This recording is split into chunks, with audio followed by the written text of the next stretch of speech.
बिस्मिल्लाहिर्रहमानिर्रहीम। Dear students, आप देख रहे हैं एजुकेशनल चैनल KMCH। मैं हूं खालिद महमूद। सब्जेक्ट है हमारा फ़िज़िक्स, क्लास है हमारी 9th और हम इसके एक्सरसाइज के क्वेश्चंस कर रहे हैं। आज हमने यूनिट नंबर 4 का क्वेश्चन नंबर 4.10 करना है। यूनिट नंबर 4 है टर्निंग इफेक्ट ऑफ फोर्सेस। देखते हैं इसका क्वेश्चन नंबर 4.10 क्या है। एक्सरसाइज का क्वेश्चन नंबर 4.10 है, give an example of a moving body which is in equilibrium. कि हमसे ये कहा गया है कि एक बॉडी जो कि मूव कर रही हो और वो इक्विलिब्रियम में हो, उसकी एग्जांपल दें। तो हम इसकी एग्जांपल देखते हैं। पहले हम इक्विलिब्रियम देखते हैं क्या होता है। A body is said to be in equilibrium if no net force acts on it. अगर किसी बॉडी के ऊपर कोई नेट फोर्स एक्ट ना कर रही हो तो हम कहते हैं ये बॉडी इक्विलिब्रियम में है। अ बॉडी इन इक्विलिब्रियम दस रिमेन्स एट रेस्ट और मूव्स विद यूनिफॉर्म वेलोसिटी। तो इसलिए कोई बॉडी जो कि इक्विलिब्रियम में होती है या तो वो एट रेस्ट होती है या फिर वो यूनिफॉर्म वेलोसिटी से मूव कर रही होती है। और हमसे ये जो सेकंड पार्ट है यानी मूविंग विद यूनिफॉर्म वेलोसिटी, कि बॉडी यूनिफॉर्म वेलोसिटी से मूव कर रही हो और वो इक्विलिब्रियम में भी हो, हमसे उसकी एग्जांपल पूछी गई है। तो हम उसकी एग्जांपल देखते हैं क्या होगी। Example of moving body in equilibrium. A paratrooper coming down with terminal velocity. कि एक पैराट्रूपर जो कि डाउनवर्ड आ रहा हो टर्मिनल वेलोसिटी के साथ। पैराट्रूपर जब जंप करता है किसी एरोप्लेन से या किसी हेलीकॉप्टर से, तो शुरू में उसकी वेलोसिटी जो है इंक्रीज़ हो रही होती है। उस वक्त उसके ऊपर लगने वाली फोर्सेस जो हैं वो बैलेंस नहीं हो रही होती।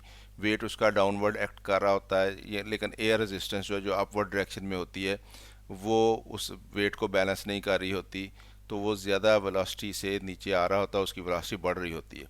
लेकिन फिर कुछ टाइम के बाद वो दोनों फोर्सेस जो हैं वो एक दूसरे को बैलेंस कर देती हैं।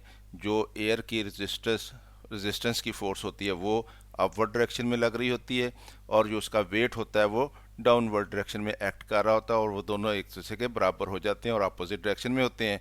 और फर्स्ट कंडीशन जो है वो पूरी हो जाती है और उस वक्त फिर पैराट्रूपर जो है वो यूनिफॉर्म वेलोसिटी से डाउनवर्ड मूव करना शुरू कर देता है।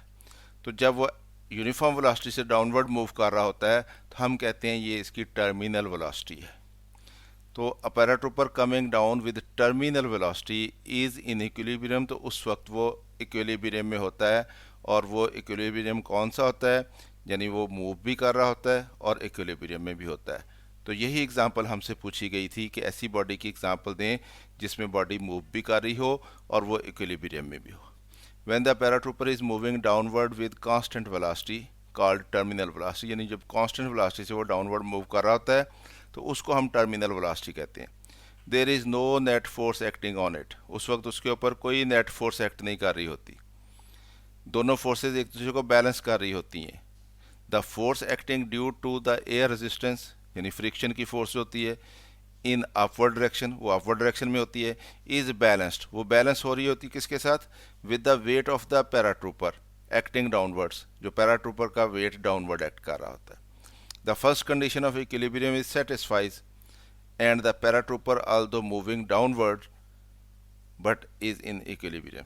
वो पैराट्रूपर डाउनवर्ड भी आ रहा होता है यूनिफॉर्म वेलोसिटी से और वो इक्विलिब्रियम में होता है। तो ये हमने एग्जांपल जो है वो तफसील से इसको देख लिया कि ऐसा बॉडी जो कि यूनिफॉर्म वेलोसिटी से मूव कर रही होती है और वो इक्विलिब्रियम में होती है, तो उसकी एग्जांपल जो है वो पैराट्रूपर है जब वो टर्मिनल वेलोसिटी से डाउनवर्ड मूव कर रहा होता है। तो स्टूडेंट्स, उम्मीद है आपको इसकी समझ आई होगी। ख़ुद भी देखें, दोस्तों के साथ वीडियो को शेयर भी करें ताकि वो भी इससे फ़ायदा उठा सकें। चैनल अगर अभी तक सब्सक्राइब नहीं किया तो सब्सक्राइब कर लें ताकि KMCH फिज़िक्स एकेडमी की तरफ से आपको इस तरह की मज़ीद वीडियोज़ मिलती रहें। अगर कोई वीडियो पसंद आए तो उसको लाइक भी कर लिया करें। मेरी तरफ से अल्लाह हाफ़िज़। शाद रहें, आबाद रहें।